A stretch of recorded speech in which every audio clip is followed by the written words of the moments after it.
No le deseo a nadie que tenga que vivir el horror de la guerra que he visto yo. Todavía hoy siento que las consecuencias de la guerra no solo son una catástrofe para el país que la vive, sino para toda la humanidad. Cada uno de nosotros participa de ese sufrimiento.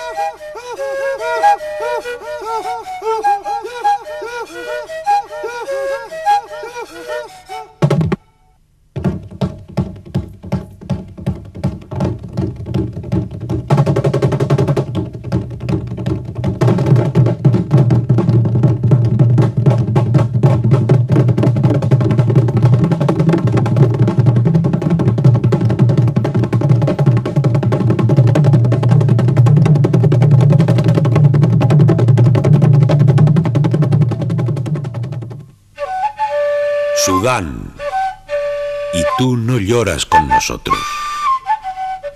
Los geógrafos árabes de la Edad Media describen este país, que fue durante mucho tiempo punto de encuentro entre árabes y africanos, como Bilad, o el país de los negros.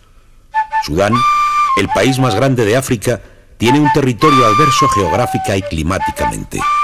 El país puede dividirse en tres regiones naturales: un desierto de piedras en el Sáhara, al norte, que ocupa el 30% del país, una estepa semiárida enorme con pequeñas elevaciones en el centro, y en el sur grandes pantanos y selvas.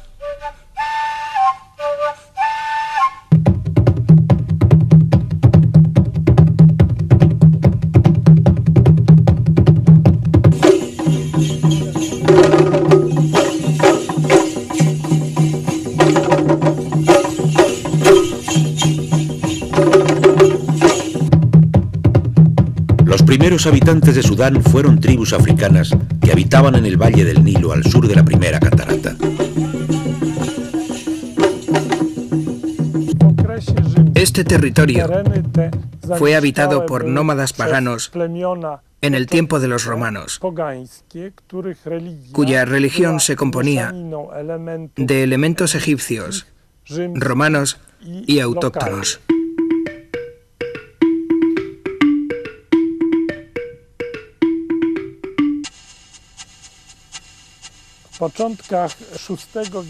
A principios del siglo VI surgieron tres reinados al norte de Sudán. Estos reinos fueron cristianizados en la primera mitad del siglo VI por misioneros enviados por el emperador bizantino Justiniano y su esposa Teodora.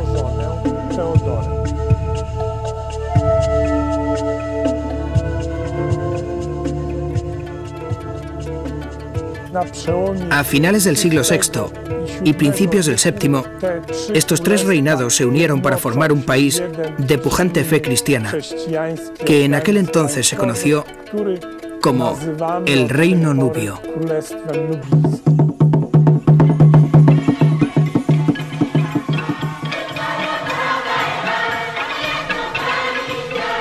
Parece que la nueva religión fue acogida con entusiasmo. A lo largo del río Nilo aparecieron iglesias cristianas y los antiguos templos paganos se transformaron también en iglesias que acogían a un número de fieles cada vez mayor.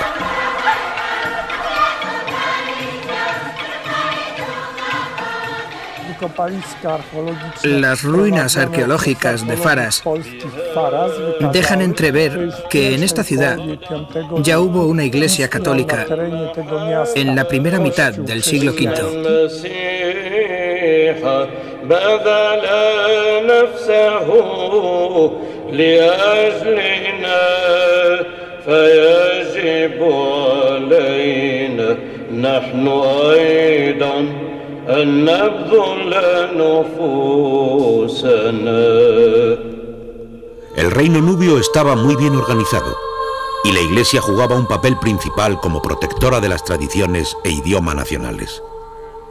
Los hallazgos de gran cantidad de inscripciones en frescos imponentes no dejan duda alguna de que Nubia permaneció fiel a las tradiciones cristiano-bizantinas y fue un ramal cultural de Bizancio.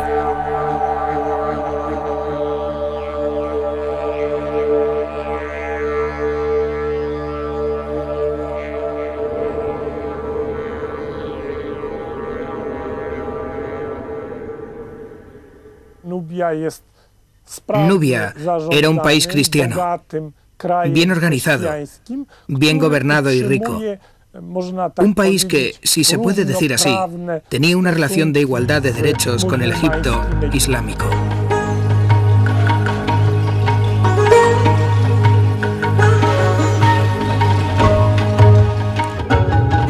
En el siglo XIII, Nubia fue conquistada por Saladino, lo que tuvo como consecuencia una limpieza en la que muchos obispos locales fueron martirizados y asesinados. Se persiguió a los cristianos y las iglesias fueron convertidas en mezquitas.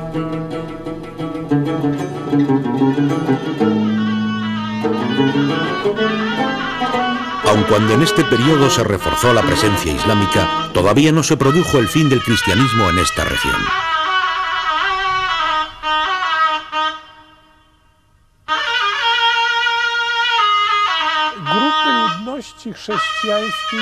Con toda seguridad, siguieron existiendo en Nubia grupos de cristianos, aún mucho después de la destrucción del país. Hay pruebas de que en el siglo XIV todavía vivían cristianos en esta tierra, incluso en el siglo XV en algunos sitios. No se sabe exactamente el momento en el que el cristianismo desapareció totalmente de Nubia. Probablemente debió suceder en el siglo XVI.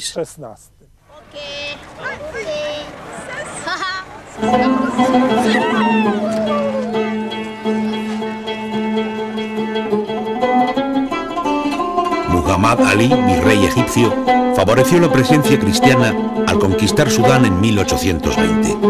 Con independencia del predominio del Islam, en los 20 años siguientes se produjo lentamente un renacimiento de la Iglesia Católica en Jartum, al fundarse el primer monasterio y la primera clínica católicos. En 1857 el padre Daniel Comboni fundó las estaciones misioneras de Jartum a lo largo del río Nilo, las cuales llegaron hasta el sur de Sudán.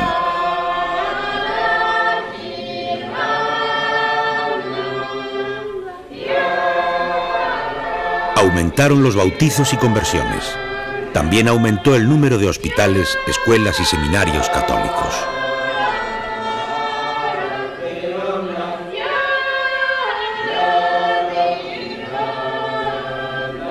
En 1956, Sudán declaró su independencia con un parlamento elegido democráticamente. Pero la alegría de la autodeterminación duró poco tiempo debido al golpe de Estado de 1958. Sudán pasó a ser un país totalitario. A partir de este momento empezó una época oscura para el cristianismo.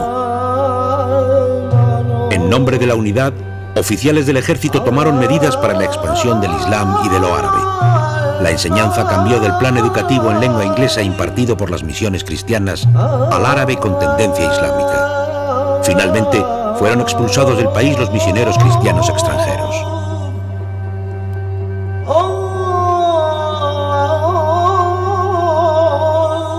Una vez que los británicos y egipcios abandonaron el país en 1957, el gobierno asumió la dirección de las escuelas. A la iglesia se le dejó exclusivamente un seminario para la formación de sacerdotes locales y un centro de formación para catequistas. Eso fue todo. Una mañana rodearon la misión con artillería pesada. Las armas estaban orientadas en todas las direcciones, norte, sur, este y oeste. Dispararon como niños pequeños que están jugando. Toda la misión se vio envuelta en humo.